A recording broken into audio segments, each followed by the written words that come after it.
As always with gardening, year one, mistakes were made, lessons were learned. I'm back for year two, and the Gophers will not win this year. It was time to clear out the weeds and these tomatoes that won't quit but also won't do anything. Clear out all the soil and put hardware cloth underneath my raised garden beds. Because last year the Gophers burrowed from underneath. I did put lots of cardboard down at the bottom, but I learned that quickly broke down. And as you can see, it is now one with the earth.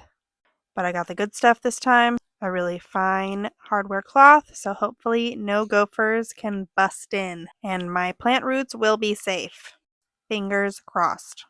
And this was honestly a fairly easy job, aside from thinking I could lift giant heavy buckets of dirt back in to make it quick and easy, so I ended up scooping most of it shovel by shovel until my bucket was light enough to lift.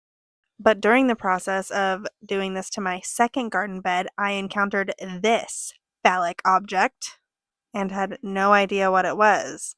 I figured it was some kind of bug, but wasn't sure what.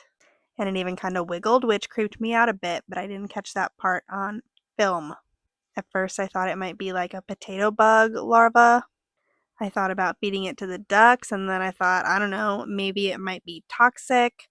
So I looked it up, and apparently it's a giant moth.